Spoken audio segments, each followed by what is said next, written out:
Boa noite. O 1º de maio volta a ser um dia para assinalar as lutas dos trabalhadores, lutas que são permanentes, sobretudo tendo em conta a evolução dos tempos. Como estamos em termos de movimento sindical, é o propósito para esta especial informação para este Dia do Trabalhador. As relações com os patrões e a sindicalização são alguns dos temas para abordarmos com os nossos convidados. Para este programa, convidamos alguns representantes de vários sindicatos, como é o caso de Ricardo Gouveia, do Sindicato da Função Pública, Diamantino Alturas, do Sindicato dos Trabalhadores da Construção Civil aqui na região, Juan Carvalho, do Sindicato dos Enfermeiros, Francisco Oliveira, do Sindicato dos Professores da Madeira e Adelino Camacho, que representa a Associação Sindical da Polícia, a Associação Socioprofissional da PSP.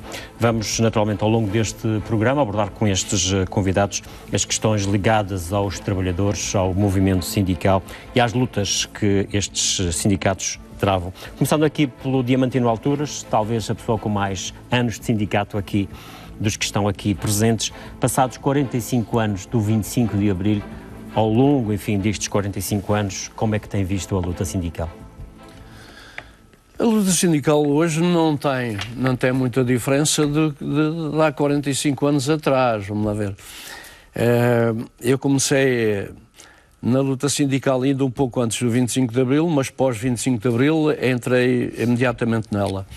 E, por estranho que pareça, hoje tudo aquilo que os sindicatos reivindicavam e defendiam pós 25 de Abril está atualizado. E por muito que se queira dizer que hoje é completamente diferente, que os sindicatos são diferentes, que as entidades empregadoras têm uma mentalidade diferente, nada mais falso. Não houve evolução do seu ponto de vista? Houve evolução e houve estagnação e houve retrocesso em relação àquilo que se foi passando ao longo dos anos. Mas acha que se estão a perder direitos, os trabalhadores estão a perder direitos? Se eu acho, mas isto é uma constatação para quem quer ver, quem tem olhos de ver e quer ver o dia-a-dia. Repare, numa altura em que, pós 25 de Abril, começou a haver contratos coletivos de trabalho, começou a haver postos de trabalho efetivos, começou a haver determinada segurança nos locais de trabalho. Hoje, trabalho à hora, trabalho à peça, trabalho de contratos a termo, contratos sem termo, contratos falsificados, todo o tipo de contrato, repressão, banco de horas. Acha que isto não são retrocessos? Isto é mais que retrocesso. Era impensável, pós 25 de Abril, que isso viesse a acontecer. Eu, sinceramente, nunca pensei. E muitas entidades empregadoras que tinham naquela altura o bom senso de que o trabalhador merecia ganhar para poder produzir, hoje é ao contrário. Porque bons empresários dessa altura, que os havia, como há bons trabalhadores, hoje essas empresas passaram para outras gerações. As gerações essas que não passaram por aquilo que os pais passaram, amealhando para fazer empresas, para acreditar nos trabalhadores. Foi tudo fácil para eles. E quando é tudo fácil para uma pessoa, a pessoa que trabalha para eles é descartável. É aproveitar o mais possível e depois deixar andar. Portanto, do seu ponto de vista, imagino que a luta sindical é uma questão permanente e portanto, tem que acontecer todos os dias, face a isso que acaba de dizer. Enquanto houver trabalhadores por conta de outra, enquanto houver empresas e patrões, a luta sindical está sempre atual e faz sempre sentido, porque a exploração nunca vai acabar. Há sempre uma parte que quer ganhar mais, há sempre outra parte que quer pagar menos e, se puder, não paga nada. Vou pedir também aqui ao Ricardo Gouveia, enfim, sindicato, representa aqui o Sindicato da Função Pública, digamos que o patrão é o Estado. Como é que avalia também, enfim, ao longo dos últimos anos, a relação dos sindicatos, neste caso da Função Pública, com o Estado? Olha, boa noite. Eu queria agradecer, antes de mais, o convite e saudar todos os meus colegas de painel pelo contributo que dão para o povo movimento sindical e que é um movimento, respondendo já à sua pergunta, que eu considero que é fundamental, vital, mesmo quando a entidade empregadora é o Estado. Porque, lamentavelmente, muitas vezes o Estado, que devia dar e ser o patrão de referência e exemplar, não o é.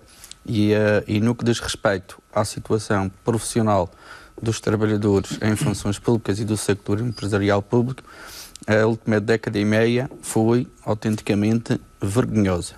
um conjunto de Mas direitos. Mas em que sentido? Portanto, da perda de direitos? Da perda de direitos. Portanto, como sabe, havia um estatuto, o estatuto de ser funcionário público, de ser servidor da causa pública. E com o respeito por toda a classe trabalhadora, basta ir à lei e ver que os funcionários públicos têm deveres especiais que um trabalhador normal não tem, designadamente o dever de isenção, de imparcialidade. Porquê? Porque trabalham com aquilo que nós chamamos da res pública, com a causa pública, servem os cidadãos e os contribuintes. E esse estatuto não nasceu por acaso, nasceu do reconhecimento de uma relação muito especial. E ao longo dos últimos anos temos assistido a um fenómeno que eu tenho apelidado da privatização do funcionalismo público.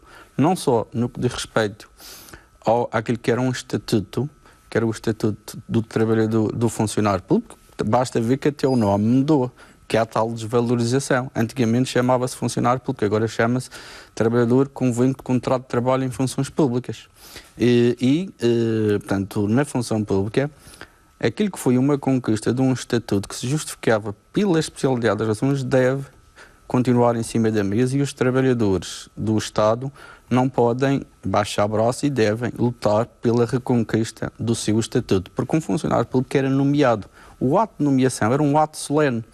Tudo, até a simbologia e a perda de simbolismo inerente à tomada de posse, que era um termo de tomada de posse que havia no passado, tudo isso desapareceu. Portanto, e isso faz com que as pessoas até percam a consciência de que trabalhar para o Estado e que servir o cidadão não tem a dignidade que devia ter. Mas do seu ponto de vista, que direitos, enfim, que elenca, digamos assim, que se foram perdendo ao longo dos últimos anos e que são aqueles que mais importa lutar por eles? Portanto, na função pública nós tínhamos, em matéria de conteúdos funcionais, por exemplo, que até no privado, e ainda bem, um empregador não pode ou não devia mudar o conteúdo funcional. Na administração pública, com a reestruturação das carreiras, que eram cerca de 1.500 e passamos para 3, hoje em dia criou-se a convicção que qualquer trabalhador é pau para toda a obra.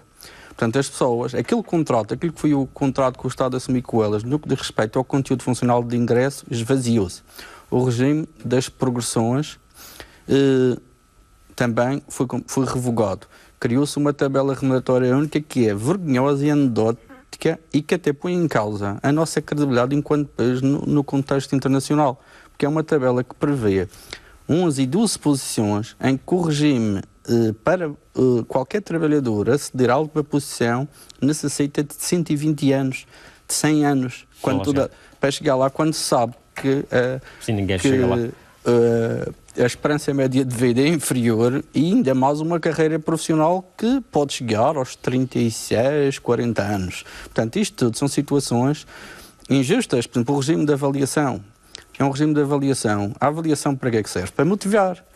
Para que as pessoas possam dizer, não, eu vou-me esforçar, eu vou ser assíduo, eu vou ser mais competente, eu vou-me formar.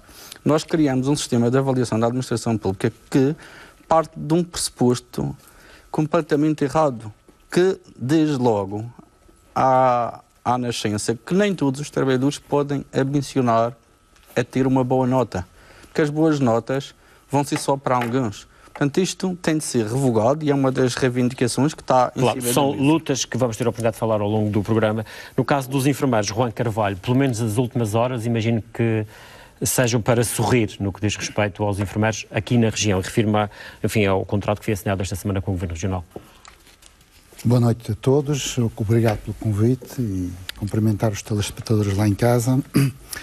Eu gostava de dar uma ou duas notas antes, quero dizer, o mundo do trabalho e o mundo sindical estão intimamente ligados um com o outro e, sobretudo, no mundo sindical, no mundo laboral, vamos assistir aí a profundas transformações que provavelmente exigirão cada vez mais dos sindicatos e dos dirigentes sindicais uma atenção e um acompanhamento muito próximo daquilo que será a realidade laboral nos próximos anos e nas próximas décadas, porque está sempre em constante dinâmica, em constante mudança.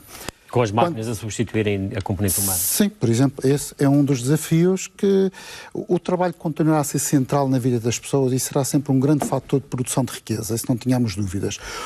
o componente humano também será sempre um fator fundamental, mesmo nessa realidade. Agora, são realidades que exigirão de quem está nos sindicatos e quem está no mundo laboral refletir formas de intervenção e de organização que respondam, de facto, a esses desafios e a esses novos anseios que as pessoas terão perante essa realidade. E, portanto, isso não tenho dúvidas que leva a quem está nestas lides a refletir e a pensar como intervir, como acompanhar as situações e que respostas dar aos trabalhadores para que eles continuem a ser o eixo central de toda a produção e de todo o mecanismo estrutural do mundo do trabalho. Quanto à questão em concreto que coloca, o que foi assinado recentemente, ontem, constitui um passo muito importante naquilo que têm sido as reivindicações dos enfermeiros.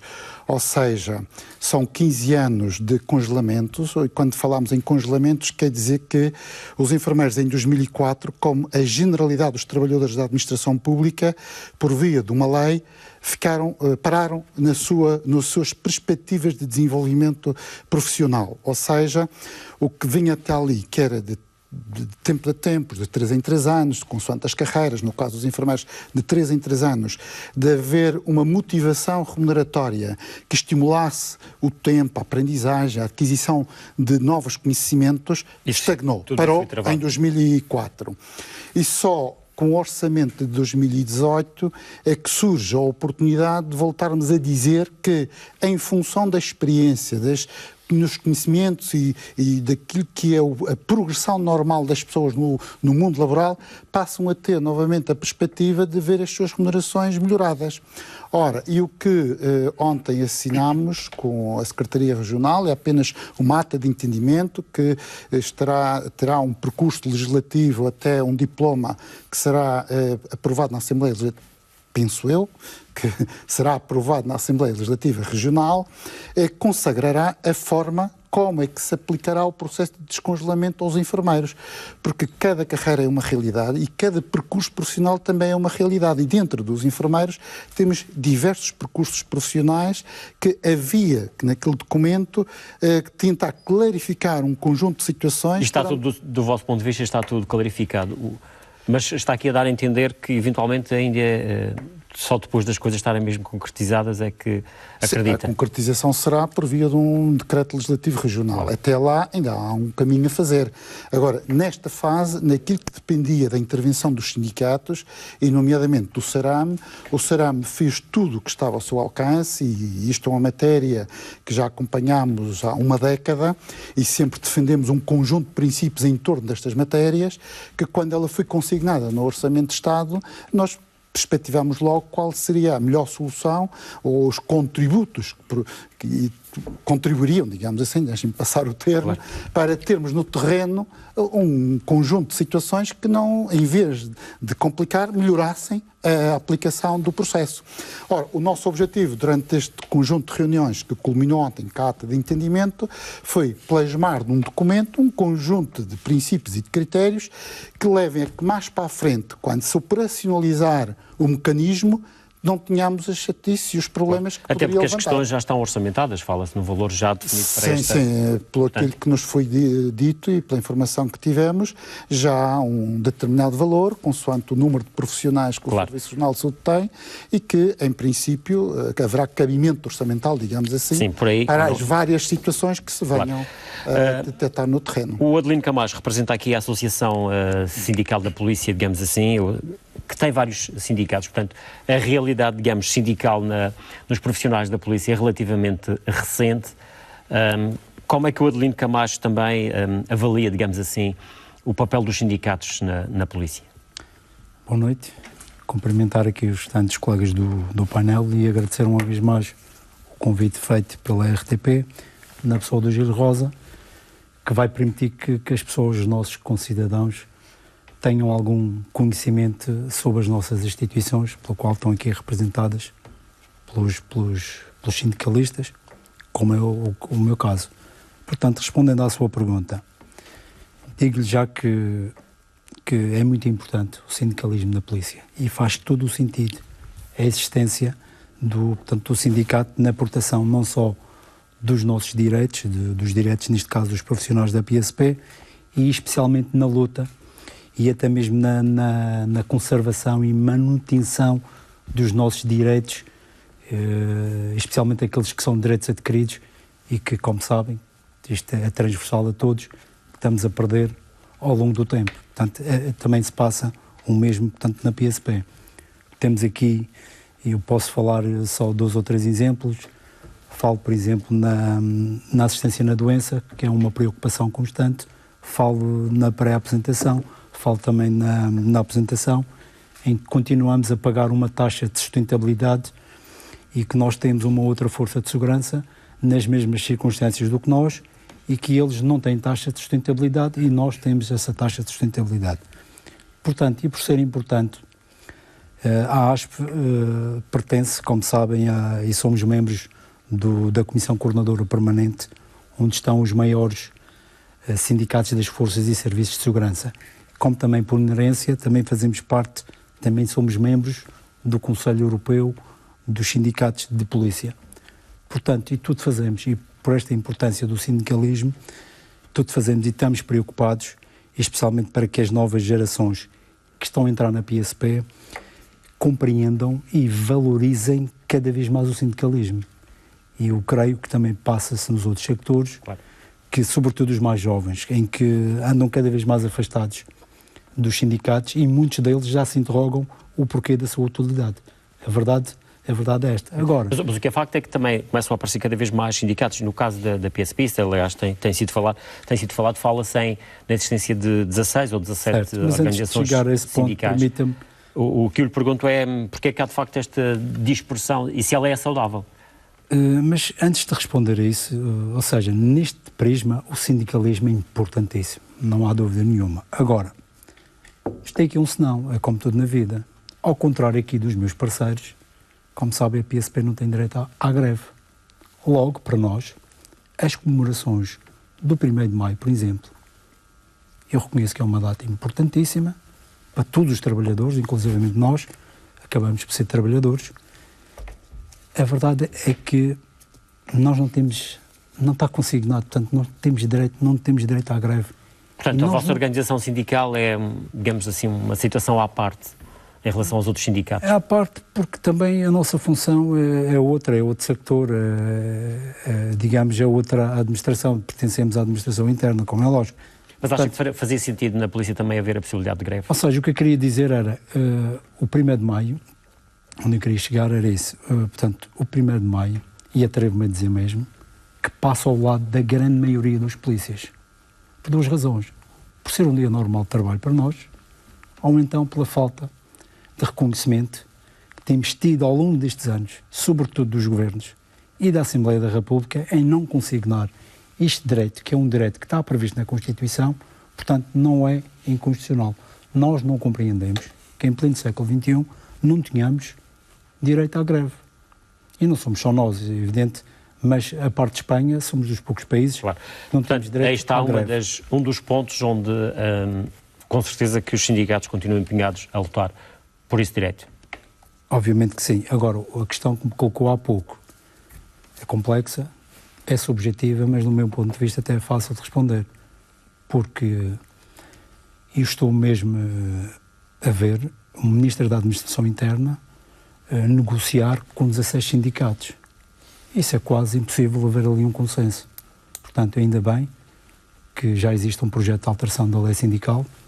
Nós concordamos, obviamente, com esta alteração por 2 razões. Porque também a dispersão também pode não ser benéfica para a luta. Nós concordamos com a alteração da lei sindical desde que aquele tal ponto, o artigo número 3, que foi conhecido e apelidado pela lei da rolha, seja retirado, e segundo o que parece que já foi retirado, em que proibia os sindicalistas fazerem qualquer tipo de menção às hierarquias. Portanto, isto é impossível no Estado de Direito, isto acontece. Portanto, não vamos aceitar, obviamente, esta situação. Agora aceitamos que haja aqui uma alteração. Porque, no fundo, Gil, nós, só para terem uma ideia, nós somos cerca de 16 sindicatos, como disse, somos cerca de 4.000 dirigentes ou delegados sindicais. Reforço que os dirigentes têm direito a 4 dias mensais, portanto, por mês. Para a atividade sindical? Para a atividade sindical, que não é o caso, muitas das vezes, e 12 horas para os nossos delegados. Portanto, isto dá uma súmula, no final de cada ano, dá cerca de 40 mil dias por faltas ao serviço, claro que está justificadas ao abrigo da lei. E eu pergunto, e está aqui pessoas que sabem muito mais do que eu, são autênticos sabedores do que é fazer sindicato, isto não é plausível, isto não é correto. Digamos que eu considero que a polícia está todos os dias em greve. Se reparar, 40 mil faltas por ano. Se calhar foi essa forma que os polícias estão a encontrar para contornar a questão do direito à greve. Sim, mas o Estado aqui também tem a sua culpa, porque permitir que isto chegasse à situação em que nós chegamos, porque nós próprios polícias, e a grande maioria dos sindicalistas que ocupam cargos de dirigentes destes mesmos sindicatos, também são contra isto, mas nós encontramos aqui determinados malabarismos, desculpa usar esta expressão, mas às vezes é preciso, porque é o Estado que permite que... No fundo, quase que é para abanar o próprio sistema. É um escape, é uma fuga. Francisco Oliveira, no caso dos professores, as lutas sindicais também têm sido, enfim, constantes, digamos, e nos últimos tempos ainda mais, embora também com algumas vitórias. No caso aqui, por exemplo, da Madeira, não é? Em primeiro lugar, boa noite aos telespectadores, boa noite a todos aqui presentes, e começo por uma nota prévia que me parece importante, olhando para o painel presente. O sindicalismo não é feito só de homens. Claro. Temos muitas mulheres que são grandes sindicalistas e a Madeira tem tradição também. Por acaso, nestes sindicatos que estão aqui representados, as lideranças são homens, não é? São homens. E se calhar não vemos igualdade de género também nos sindicatos, apesar dos sindicatos defenderem isso. Felizmente, no caso... Embora no sindicato dos professores, até a tradição foi mais, ao longo do tempo, mais mulheres, digamos assim, a liderarem, do que propriamente homens. Só em termos de comissão executiva, em sede só temos 2 homens, portanto nós estamos a representar bem a classe, uma vez que a classe tem, sobretudo, mulheres, uma percentagem muito grande. E, portanto, nós também consideramos esse aspecto muito importante e temos grandes dirigentes, não só no passado, mas também no presente.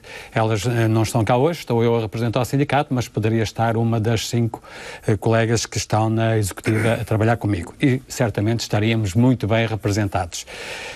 Em relação à questão que colocou das vitórias, sim, nós temos tido vitórias importantes.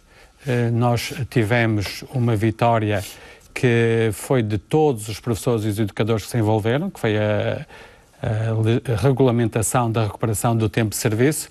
Não foi uma oferta de ninguém, do governo, nem de qualquer político direito, em particular. Sim, era um direito. Mas é um direito que só está a ser consagrado, digamos assim, nos Açores e na Madeira, porque no resto do país não está. E está porque, felizmente, houve conjugação de um conjunto de fatores que levou a que isso fosse possível na Madeira. E um dos fatores foi a luta dos professores e dos educadores, que se juntaram, como eventualmente nunca terá acontecido na região autónoma da Madeira, e tiveram 3 grandes concentrações. No entanto, há aqui um aspecto importante. Essa é a vitória mais visível, mas há outras vitórias e há outros objetivos a conquistar no futuro. Ou seja, há lutas permanentes, não é? Portanto, há sem dúvida. Nós não lutamos para incomodar os políticos. Isso às vezes parece que tem essa leitura. Lutam pelos vossos direitos, não é? Nem mais. Parece que às vezes o Sindicato de Professores da Madeira tem o prazer em incomodar os políticos, mas não é claramente esse o objetivo. Quando nós lutamos, quando nós vamos para a porta da Assembleia dizer aos nossos representantes políticos, sejam eles já elementos do governo ou deputados, nós não estamos ali por os incomodar. Estamos ali porque, felizmente, tivemos há 45 anos um movimento libertador que permitiu isto, que os trabalhadores e os portugueses em geral tivessem a liberdade para se expressar livremente e lutar pelos seus direitos. Portanto, nós consideramos este um direito muito importante e atualizámo-lo diariamente quando analisamos a nossa carreira e vemos, como aqui já foi dito também nas outras carreiras, uma série de situações que são problemáticas e carecem de resolução. E analisando o que hoje se passa com aquilo que se passou há 20, 15 anos, nós estamos numa situação pior do que estávamos nessa altura. Também senti isso na classe dos professores, que nesta altura têm menos direitos do que tinham há 20 anos. Sim, esta conquista da recuperação resulta de um problema que foi o congelamento. Ora, era um direito dos trabalhadores, dos professores e dos trabalhadores em geral da administração pública, no privado isso não aconteceu, mas na administração pública aconteceu, ter uma atualização e respeito pelas carreiras consignadas em lei ao longo destes anos. Mas nem o argumento, que é a justificação que normalmente os governos apresentam, o tempo que vivemos, de crise, de dificuldades que o país atravessou, de ter que recorrer a situações de ajuda externa, nem isso... Não, nós compreendemos isso. Sim, mas... Nós compreendemos isso, compreendemos todo o processo, conhecemos o que se passou no país, contribuímos para a recuperação do país, não aceitamos, agora é que nos digam que esta recuperação é uma oferta de alguém, do poder político. Não, é um direito dos trabalhadores, é uma conquista dos trabalhadores, é algo que não deveria ter acontecido, aconteceu por as razões que apresentou, mas que não nos digam que isto agora é um gasto, porque as pessoas continuam a olhar para a situação dos professores para a recuperação do tempo de serviço e felizmente os enfermeiros também vão conseguir e esperemos que toda a gente consiga e as outras, a maioria das carreiras a situação está resolvida, porque há especificidades, mas olhamos para isto como um direito dos trabalhadores que está a ser agora, felizmente, regularizado. Foi uma situação anómala, mas está a ter agora a solução. Que não olhem para isto como tomem lá esta oferta e calem-se em relação ao resto. Porque às vezes parece que é isto que acontece. Nós sentimos, quando lutamos, quando reivindicamos, quando apresentamos ações concretas em função de objetivos concretos que fazem todo o sentido, parece que os nossos políticos estão à espera que nós fiquemos calminhos, como quem diz, já tiveram isto, agora não há mais nada por que lutar. Há muito. A recuperação do tempo de serviço dos professores vai custar muito pouco em função do que se gasta, por exemplo, nas vias rápidas, que foram importantes. Mas há uma em concreto que nós questionamos.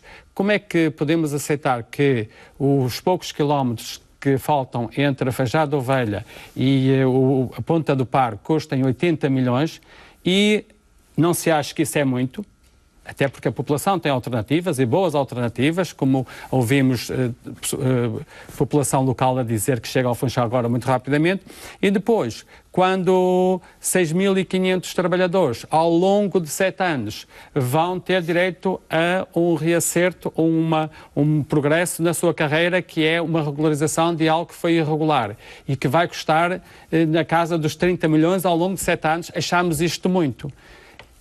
Mas isso muitas vezes é explicado com as chamadas fontes de financiamento. Ou seja, muitas vezes o dinheiro que vem para uma determinada área, pelo menos é aquilo que muitas vezes os políticos explicam, não é?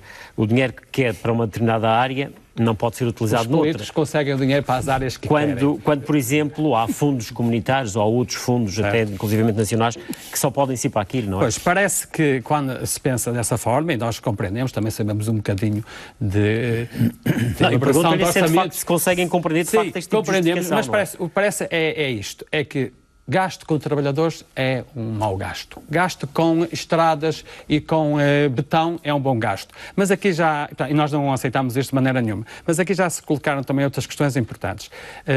Há bocado estávamos aqui a falar, o representante da Associação Socioprofissional da Polícia estava aqui a tocar um aspecto também importante, para nós também é muito importante quando se pretende desvalorizar o movimento sindical. Quando se diz, por exemplo, que há muitos sindicatos nos professores, como se diz da polícia, isso é conversa. Isso é conversa. Isso é desvalorizar. A nível nacional, primeiro há 2 grandes federações, a nossa tem 7 sindicatos a nível nacional, a outra terá outros tantos e, portanto, logo dos 20 sindicatos... Mas isso às vezes é as próprias organizações sindicais, umas a dizer, alguns sindicatos a dizerem que há sindicatos a mais. Muitas vezes são essas próprias organizações que dizem isso. Não, o que há é um desrespeito pela lei. Porque a lei já prevê quem são os sindicatos que devem negociar com a tutela. Isso é que é um grande problema. Nós, na Madeira, não temos mais de 2 sindicatos de raiz regional, que é o nosso e um outro, e um outro que tem aqui uma delegação do continente que eventualmente poderá, não sei exatamente o número de sócios que tem, poderá também estar dentro do que a lei prevê. A lei diz que um sindicato, para ter sede, assento na negociação, tem de ter no mínimo 5% de sócios do total daqueles trabalhadores. Ora, sendo os professores 6.500, significa que um sindicato que não tenha 320 sócios na Madeira Não pode sentar. Mas isso não acontece. Isso infelizmente não acontece. Portanto, nós sabemos que nós somos, não escondemos os nossos números. A Secretaria às vezes parece que desconfia de nós, mas nós não escondemos. Somos neste momento 2.820 e qualquer coisa. Estão bem falsas. acima dos tais 300. Portanto, estamos bem acima dos 300. Pretende-se, e aqui também já foi dito e muito bem, atacar o movimento sindical desvalorizando. O SPM orgulha-se primeiro de ter assento na negociação respeitando o que está na lei. Já outros não poderão fazer e nós vemos às vezes sindicatos que não sabemos se têm dezenas, se chegam à centena, sentar-se a negociar com a Secretaria. Diamantino Alturas, deixa-nos muitas dúvidas. Eu pergunto-lhe se sente que de facto há uma tentação ao longo do tempo, e eventualmente nos dias de hoje se ainda constata isso, de tentar acabar com, ou pelo menos atingir o movimento sindical. É claro que sim. Repare só. E da parte de quem? Dos sucessivos governos até agora. Repare só. Eu dou-lhe um exemplo. Porquê é que foi criado o Código de Trabalho? Por quem foi criado e porquê? Com que objetivo foi criado o Código de Trabalho? O Código de Trabalho veio alterar substancialmente os contratos coletivos de trabalho. Os contratos coletivos de trabalho foram negociados diretamente com as entidades empregadoras, sindicatos representativos dos trabalhadores, certo? Os sucessivos governos vieram fazendo alterações ao Código de Trabalho para retirar direitos que estavam nesses contratos coletivos de trabalho, negociados diretamente e livremente com as entidades empregadoras, com os sindicatos. Ora, isto, esvaziar o conteúdo dos contratos coletivos de trabalho, é tentar esvaziar a organização dos sindicatos. Mas compreende que o Código de Trabalho é um documento que precisa de ser atualizado ao longo do tempo. O Código de Trabalho podia ser atualizado ao longo do tempo, mas nunca podia ser imperativo àquilo que estava negociado com os contratos coletivos de trabalho. Porque, vamos lá ver uma coisa. Os contratos coletivos de trabalho, quando são negociados entre a entidade empregadora ou a representação das entidades empregadoras com os sindicatos, são negociados livremente. E se eles forem negociados livremente e todo o conteúdo que lá está foi assinado de livre vontade, logo, isso tem que valer. O Código de Trabalho, para mim, fazia sentido, era salvaguardar coisas que prejudicassem os trabalhadores e que não tivessem salvaguardados nesses contratos coletivos de trabalho. Portanto, mas nunca esvaziar o conteúdo. Acha que o Código de Trabalho foi feito mais à medida, permitem-me a expressão, dos patrões do que propriamente dos trabalhadores? Mas isso ninguém tem dúvidas. O Código de Trabalho, repare, se por acaso fossem feitos à vontade ou para facilitar os trabalhadores, o conteúdo que lá está no Código de Trabalho em relação à contratação coletiva e a retirada de feriados do trabalho extraordinário, não estava lá. Estava lá aquilo que está no contrato coletivo de trabalho. Não é? Portanto, se lá é posta uma coisa que retira do contrato coletivo de trabalho, é feito contra os trabalhadores. Mas isso não é de agora. Porque o governo, quando em 76 faz uma lei a dizer que não é obrigatório os trabalhadores descontarem para os sindicatos, e na altura toda a gente sabe qual era o slogan: para quebrar a espinha à intersindical. Ou seja, os trabalhadores deixaram de ser obrigados a descontar para os sindicatos. E porquê? Mas os patrões estavam tão preocupados em que os trabalhadores descontassem para os sindicatos, porque é que eles não deixaram de descontar para as suas associações? Não fizeram uma lei por causa disso. Não serem obrigados a descontar para a CIF nem para a SICOM.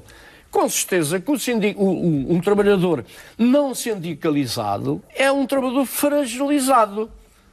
E, como tal, interessava que os trabalhadores deixassem de descontar o mais possível para que os sindicatos tivessem menos poder económico, menos força, para terem bons advogados, para terem bons técnicos, e o trabalhador está fragilizado. Ou temos alguma dúvida disto? Essa é a questão da luta sindical, e pergunto aqui ao Ricardo Gouveia, tem a ver também, no fundo, com a lei que regula, digamos assim, a atividade sindical em Portugal. A lei, do seu ponto de vista, precisa de ser alterada tal como está, ou eventualmente não é necessário? É assim, portanto, a nossa lei sindical, portanto, tem sofrido alterações. Portanto, nota-se que houve uma tentativa de combater os abusos e os excessos que já foram aqui mencionados. Portanto, passou-se a prever um número de... Por exemplo, antigamente qualquer dirigente sindical podia utilizar os seus créditos independentemente do número de associados. Portanto, agora criou-se uma lei que diz que... Os créditos, está-se a referir aos créditos para o exercício da atividade sindical, que agora só é um dirigente por cada 200 associados que pode tirar. Portanto, terá dias terá dias para exercer a atividade. Está às 4 dias sem direito mensalmente. Portanto, mas a lei sindical portanto, não é uma má lei. Portanto, é uma lei que consagra direitos importantes, que muitas vezes o problema são os destinatários da lei. Porque nós, por exemplo, se lhe disser que fiz um pedido há 2 semanas para fazer uma reunião num local de trabalho e recebi como resposta que o anfiteatro desse serviço estava permanentemente ocupado e que eu não podia reunir. Portanto, eu acho que o dirigente que hoje em dia assina um ofício destes, portanto, não pertence ao século XXI. E estamos a falar da função pública, nós estamos a falar de instituições públicas. Que é um assunto que eu, oportunamente, vou ter a oportunidade de comunicar a quem de direito e de denunciar estas situações. Porque, infelizmente... Mas, portanto, os argumentos que são dados é de que não há disponibilidade no espaço, não é? Exatamente, que não tem. E o Ricardo Gouveia entende que é uma tentativa de fazer com que não se realize assim. Eu olho para isto como uma forma de limitar o exercício da ação sindical. Portanto, eu preferia não torná-lo público, porque neste aspecto vou, como disse, dirigir um ofício a quem de direito, vou dirigir um ofício à tutela a denunciar esta situação. Ou seja, nos dias de hoje, o direito à reunião dos trabalhadores, ainda continua a encontrar muitos entraves, ou seja, no caso, por exemplo, da função pública, eventualmente de instituições, de pessoas portanto, que têm cargos de responsabilidade e de gestão na função pública que procuram, digamos assim, perturbar o trabalho dos sindicatos. Exatamente, veja, eu posso admitir que um dirigente não conheça a lei sindical, não conheça quais são os direitos das associações sindicais, dos delegados sindicais. Acredito que há muitos que não conhecem, que até não era má ideia a própria administração pública dar uma formação aos seus dirigentes, contemplando no programa a questão do exercício da atividade sindical nos locais de trabalho, que é uma matéria que qualquer dirigente deve saber. Agora, eu não posso acreditar que um dirigente nem conheça e que desconhece que o direito de reunir, de um sindicato se reunir com os trabalhadores no local de trabalho é um direito fundamental que está na Constituição, está na lei e que até pode implicar a prática de um crime. As pessoas não têm consequência, não têm ideia do que é que está em causa. Para lhe dizer que, portanto, realmente, portanto, é como digo, a lei é um processo evolutivo como tudo, pode ser melhorada em alguns aspectos. Estamos a notar uma tendência perigosa de, por força talvez de alguns abusos, cair em excessos, mas o problema muitas vezes é a sua Mas a lei, do seu ponto de vista, por si só, neste momento não constitui um obstáculo, digamos ao movimento sindical e ao trabalho dos sindicatos? Neste momento, como sabe, há 2 regimes. Nós temos, como sindicato da administração pública na lei geral, portanto, temos as nossas regras. Existe no Código de Trabalho, hoje em dia, até há um jogo de remissões, mas eu considero que a lei, tal como está, permite-nos exercer a atividade sindical.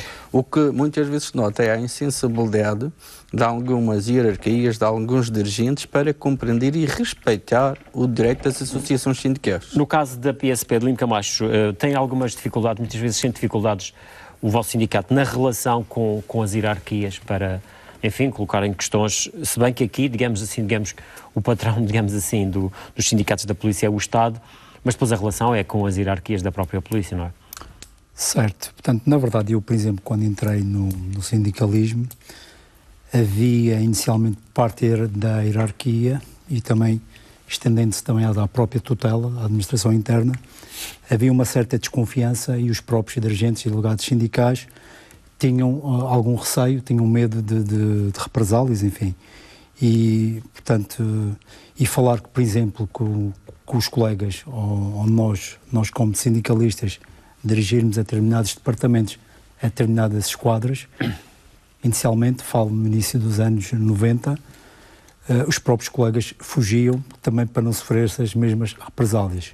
Hoje em dia, felizmente, isso já não acontece, embora porque exista uma maior abertura e nós, pelo menos a ASP, que é o sindicato mais representativo da PSP, não a vista, felizmente, como uma fonte de problemas, mas sim até de alguma solução, porque nós temos reuniões sucessivas com os comandantes e nós também queremos fazer parte da solução e nunca do problema.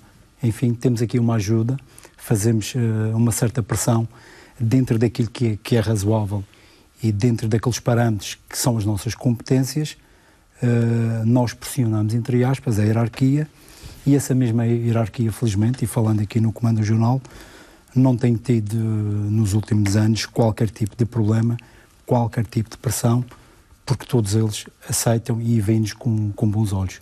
Há problemas de precariedade, por exemplo, na polícia também? Agora... Que eventualmente noutros setores poderá existir mais... Não há polícias, por exemplo, a recibo verde, não é? Assim, Gil, muito sinceramente, isso é outra pergunta que eu acho que é difícil de responder, mas do meu ponto de vista até é fácil. Se na PSP existem 16 sindicatos, portanto, logo, a adesão é imediata, ou seja, ele torna-se sócio da gente ao mesmo tempo. E para dizer o quê? Para ocupar um cargo. Logo, mesmo os chamados precários, nós temos agentes que quando acabem o curso são integrados nas esquadras, maioritariamente em Lisboa, ganham 800 euros. E 800 euros, como se sabe, em Lisboa é insuficiente para fazer face às despesas, especialmente no que diz respeito ao alojamento. Portanto, também podemos considerar que temos aqui precários. E costuma-se dizer, na gíria sindicalista, que geralmente quem é precário não reclama, porque não tem condições para reclamar. E daí que às vezes os próprios sindicatos, a ASP, é vista como uma companhia de seguros. Isto é incrível, mas é verdade. Porquê? Porque para terem alguma defesa, possam ter algum problema, e os sindicatos, para além de serem vistos como uma companhia de seguros, até os nossos gabinetes até são vistos como um escritório de advogados, porque quando têm um problema eles vêm ali, é por isso que eles às vezes sindicalizam-se, pagam as suas quotas, só para se defender dos problemas que podem advir no dia-a-dia. Como sabem, é uma profissão de risco e facilmente nós podemos cometer uma ilegalidade ou uma asneira que não esteja de acordo com os nossos procedimentos mais corretos, sofremos logo estas amarguras. Mas também existe precariedade, obviamente, nas forças de segurança e, neste caso particular, na PSP.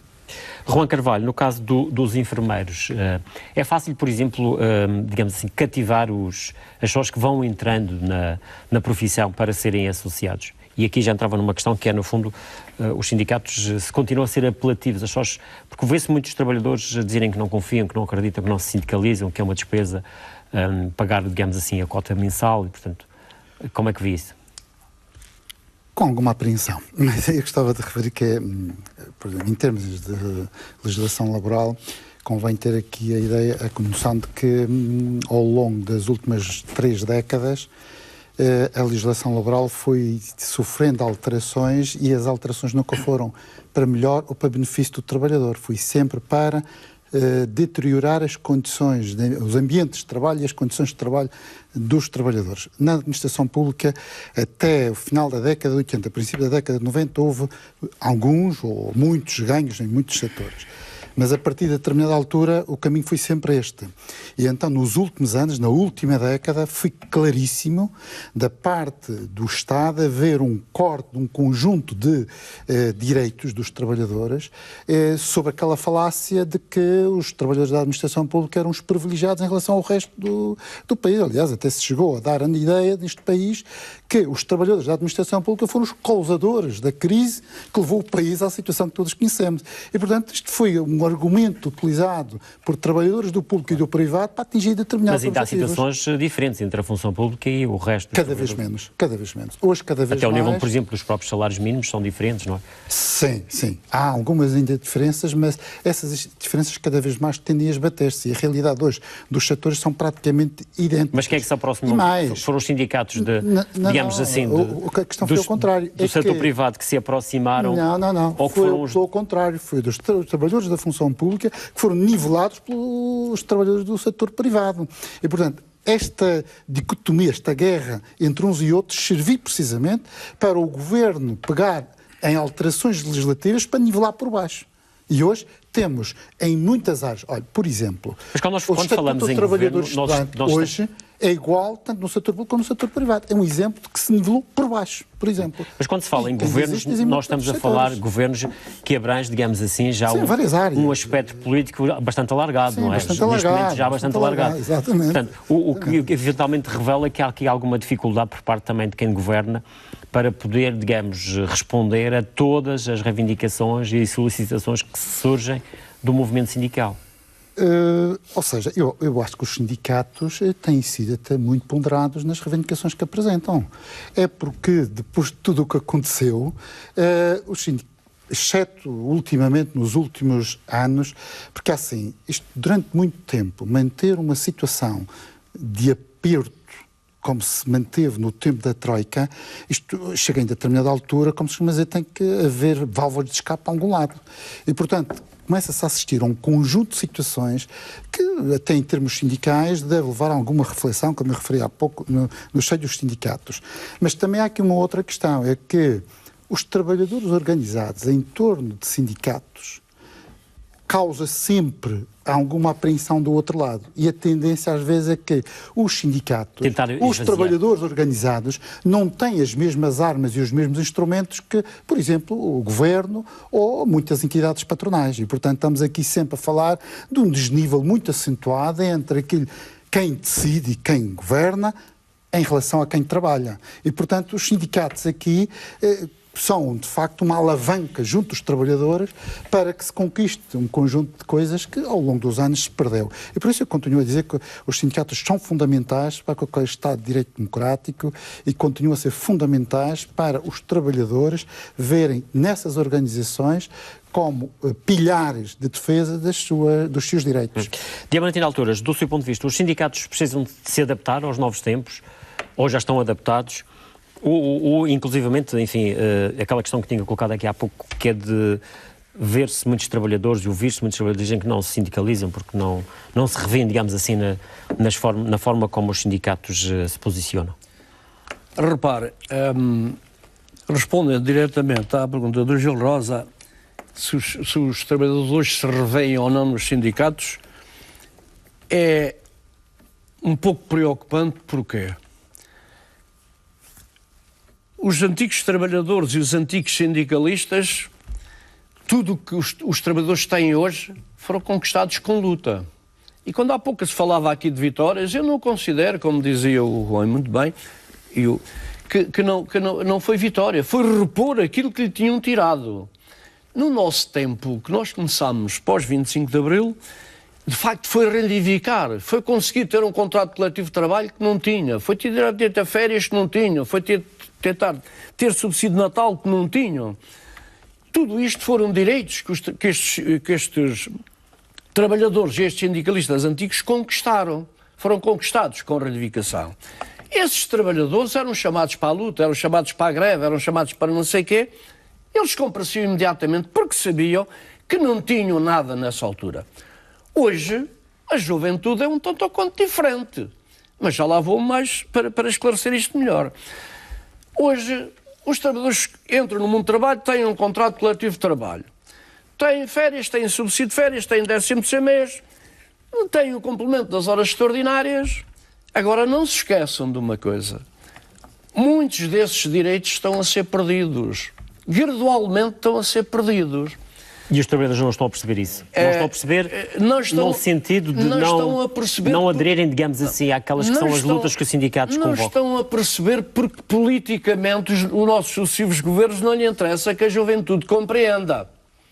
E, ou não lhe interessar que a juventude compreenda, nós não vemos debates do que foi o 25 de Abril nas escolas. Nós não vemos debates do que foi o 1º de Maio nas escolas. Amanhã assinala-se o dia 1º de Maio. E o que eu quero dizer aqui muito claro é o seguinte: os trabalhadores nunca se esqueçam que nós devemos o feriado do 1º de Maio à luta das mulheres da cidade de Chicago. E eu espero, muito sinceramente, que os trabalhadores daqui a alguns anos não tenham que fazer o mesmo que as mulheres da cidade de Chicago fizeram para ter os seus direitos que hoje têm, para que não sejam roubados. Que isso é que está em causa. E os trabalhadores ainda não entenderam. Agora, o sindicalismo O sindicalismo está atual. O sindicalismo não tem problema nenhum. Os dirigentes sindicais sabem muito bem o que têm que reivindicar para os seus associados. Agora, como lhe disse, o que é difícil hoje é quando nós negociávamos diretamente com as entidades empregadoras contratos. E hoje, para nós conseguirmos alguma coisa nas tabelas salariais, tem que haver mediações, tem que haver arbitragens. Isto porquê? Porque o sistema que se foi instalando, cada vez mais, o governo vai fazendo cedências ao capital, normal. Eu não estou contra que haja empresas, muito pelo contrário. Se houver empresas, se houver bons empresários, há bons salários, há bons trabalhadores. Eu não quero é que haja más empresários, que haja maus salários, que roubem os direitos aos trabalhadores. E então, aí está tudo. Agora, os sindicalistas, vamos lá, é quando se diz aqui que há sindicatos a mais, eu não me preocupa nada o número de sindicatos que existe. Absolutamente nada. Mas isso às vezes pode esvaziar lutas, não é? Não, Gil Rosa. O que me preocupa é outra coisa. É que há sindicatos que são criados para a unidade e para a mobilização. E há sindicatos que são criados para a desunião, para o oportunismo, e desculpe ter que dizer isto, mas é verdade, e para o oportunismo de se servirem de meia-dúzia a trabalhadores. E dou-lhe alguns exemplos. Eu não posso, de maneira nenhuma, aceitar que quando há um sindicato numa determinada zona, como a Madeira, suponhamos o sindicato, o SPF, Sindicato dos Professores, e depois mais tarde se venha a formar um sindicato democrático dos professores, porque o sindicato do SPM não é democrático. E depois há um sindicato da função pública, há o sindicato do STAL, que representa na Madeira o show há anos. Isso vai fazer um sindicato, um Sintap, porque aparece alguém que quer colocar a sede, e eu falo com todas as letras, quer colocar aqui a sede da UGT. Isto não é organizar, isto é dividir. E isto é que é preocupante para os trabalhadores. E quando os trabalhadores não entenderem que há dirigentes oportunistas que aparecem a fazer determinados sindicatos para dividir, para reinar e não para unir, então os sindicalistas estão muito mal. Francisco Oliveira, como é que se une, digamos assim, os trabalhadores em torno de um sindicato? Para nós é muito fácil. Pergunta, sabe que há bocado aqui se os sindicatos ainda cativam os professores. Sim, a julgar pelos dados dos últimos anos, sim, nós estamos em crescimento. Claro. E mesmo sente isso também nas vossas lutas? Quando Sentimos. Ainda hoje na sede de manhã estive lá, fizemos mais um sócio, um colega que chegou preocupado com algumas situações e que reconheceu o nosso trabalho. Nós achamos que, como aqui tem sido dito, o trabalho dos sindicatos está a ser bem feito. O que acontece muitas vezes é, efetivamente, algum desconhecimento por parte de alguns colegas mais novos do que custou a conquistar aquilo que hoje temos, e parece que tudo surgiu naturalmente, que foi sempre assim, não foi, mas felizmente nós estamos muito à vontade nas escolas, nós sentimos, mesmo de alguns não sócios, sentimos um grande reconhecimento do nosso trabalho. Portanto, nós setorialmente estamos muito à vontade, o nosso trabalho é um trabalho muito interventivo, nós estamos sem problemas com surgimento eventual de novos sindicatos. Isso aconteceu no continente recentemente, um sindicato de professores que surgiu para desunir claramente, para dividir, com intenções que são desconhecidas, mas às vezes nos levam a crer que são interesses até dos governantes em que esses sindicatos surjam para dividir e para ser possível. Mas acha que são instigados pelo poder político? Não ponho essa possibilidade. Também os sindicatos muitas vezes também são acusados de serem braços armados de partidos. Eu posso responder pelo SPM. E essa é uma questão que recorrentemente nos colocam. E alguns querem nos colocar onde nós não estamos, mas está na cabeça deles isso. Mas só lá é que isso é a realidade, na prática não é. Nós somos um sindicato pluralista. Portanto, nós temos gente de todos os quadrantes.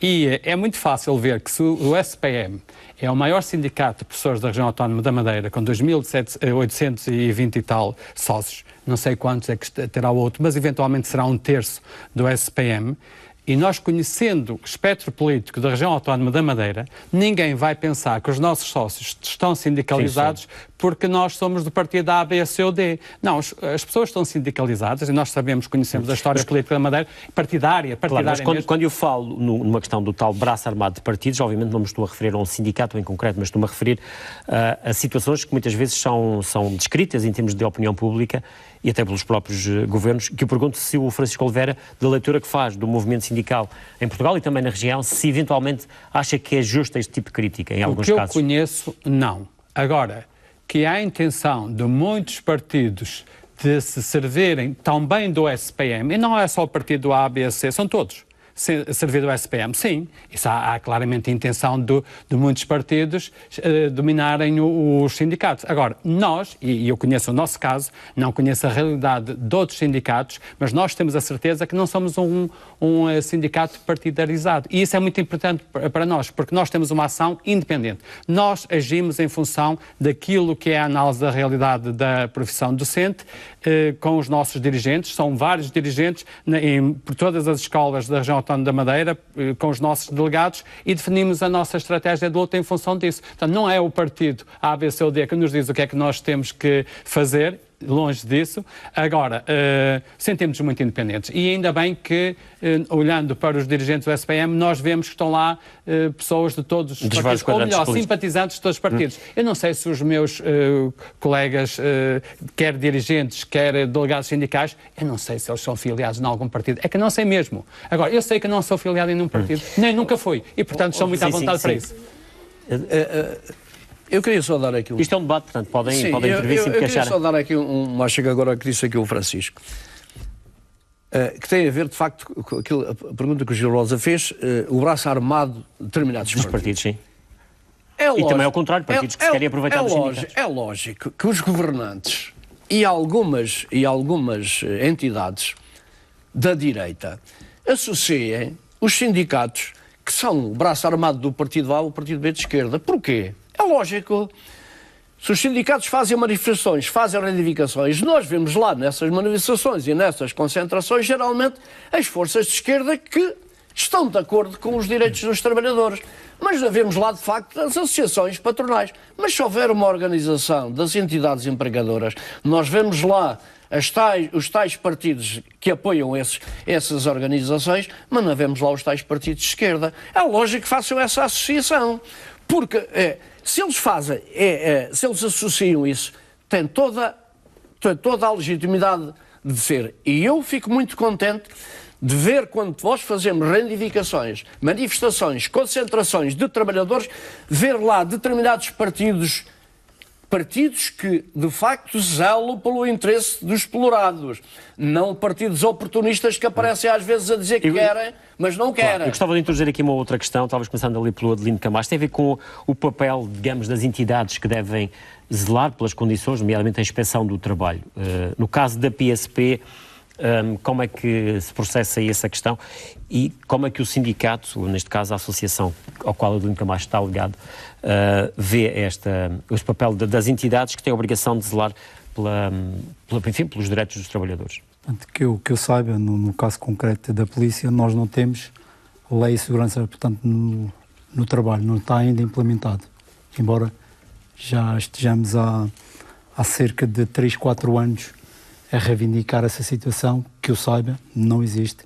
E não é nesta Portanto, vocês não podem chamar uma entidade como a Inspeção Regional do Trabalho, aqui no caso da Madeira, não podem fazer uma denúncia relacionada com uma situação qualquer Obviamente das vossas condições de trabalho? Não, porque, como sabe, como disse anteriormente, ao contrário de todos os parceiros aqui presentes, de facto a polícia rege por regras próprias e dependemos e que diretamente são distintas, digamos assim, da administração interna. Do ponto de vista laboral. Só a administração interna é que podemos fazer, como sabe, nós temos a figura da inspeção da administração interna, que é o patamar mais alto em termos de fiscalização nos atos da PSP e dos seus representantes, neste caso dos elementos policiais. Que eu discordo, em absoluto.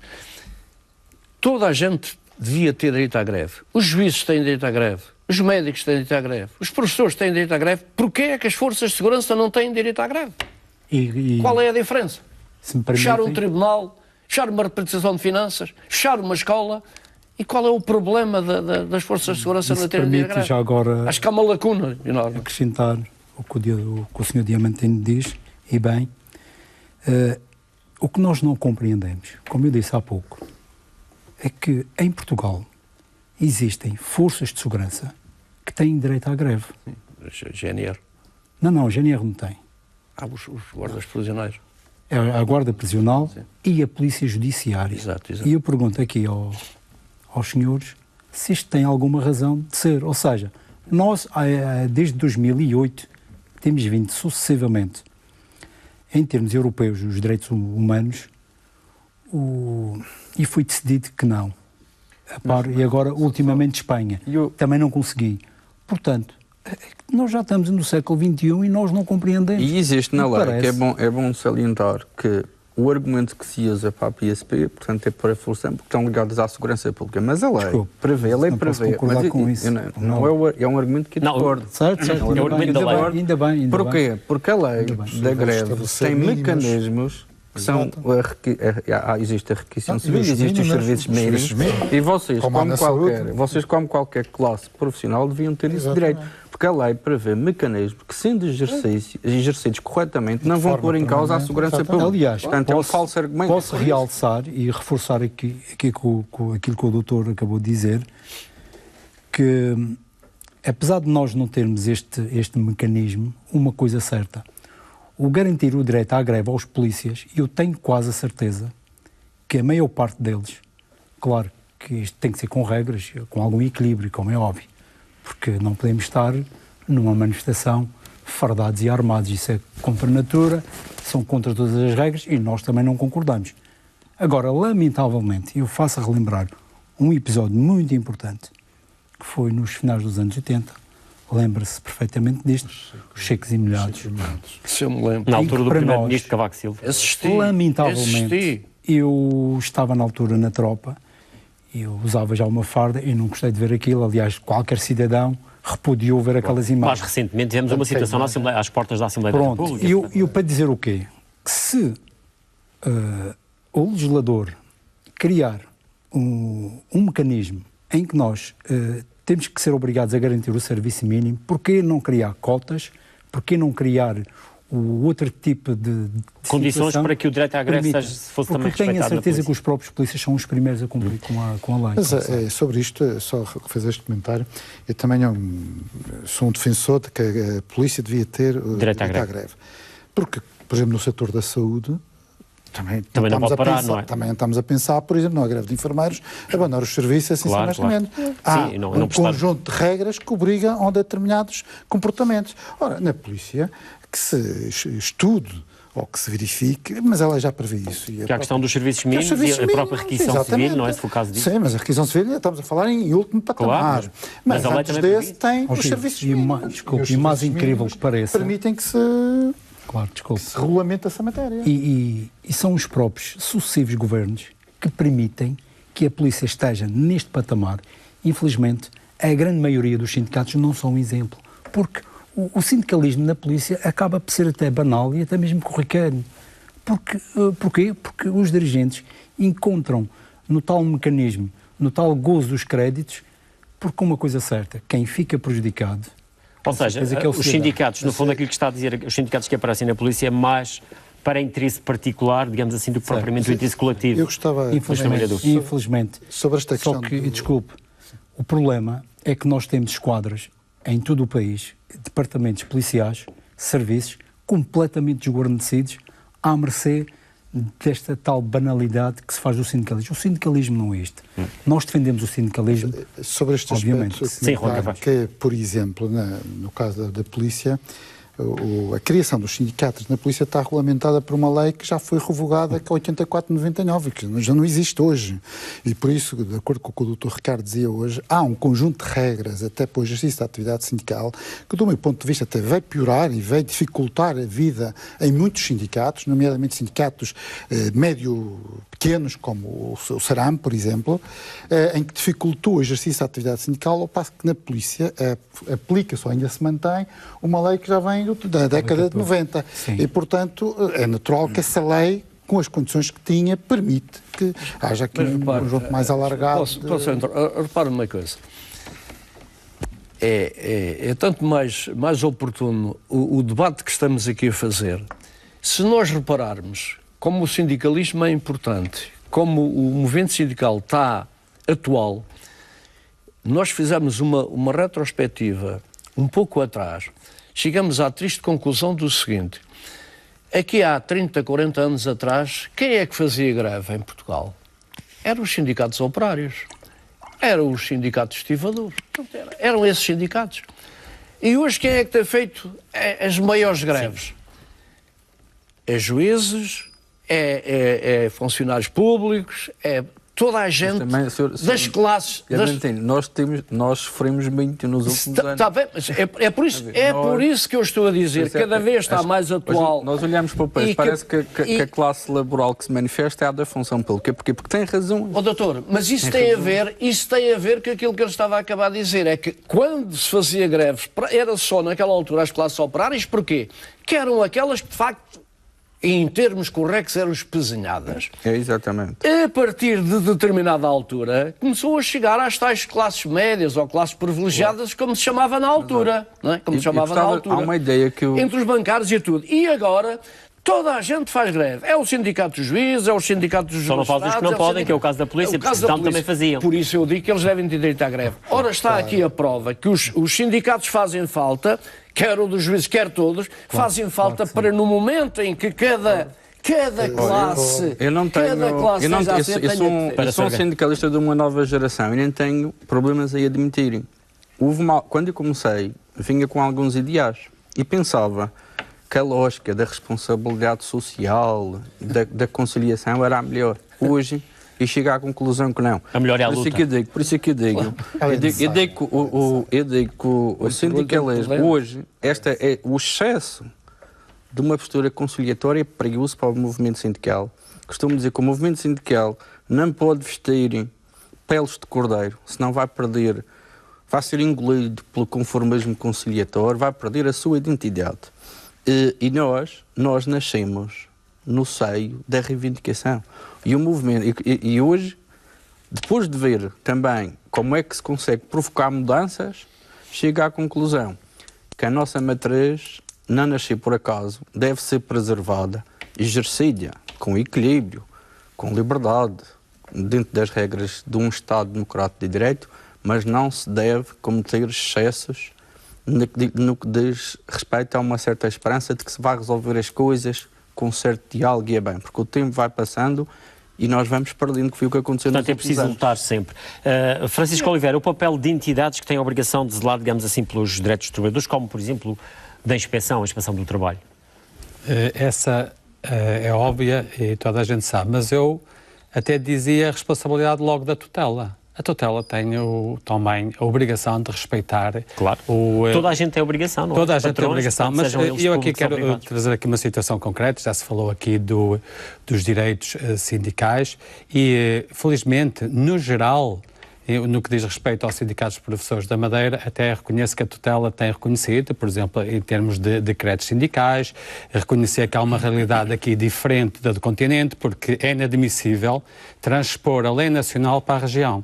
Dizer que só pode haver um representante sindical a tempo inteiro, por cada 1000 associados, o que dá aos tais 200 às 4 horas vai dar a mesma coisa. Portanto, se um dirigente sindical acumular, que é o que acontece no nosso caso, os créditos, por cada 1000 associados haverá direito a um dirigente sindical. Ora, isso é muito pouco para a realidade sindical, porque a maioria dos sindicatos não tem condições para isso. Um sindicato grande de âmbito nacional, tudo bem. Um sindicato de âmbito regional tem que ser uma realidade diferente. E aqui a lei tem que ser revista, porque concordo com o Juan que a lei, no geral, até não está mal feita, e aí tem razão... Mas aqui na Madeira precisa de ser adaptada. Tem que ser revista, a exigência e as dispensas sindicais não podem ser as mesmas para um sindicato de natureza regional, como é o caso... Eu não sei se essa é uma questão que, já talvez aqui...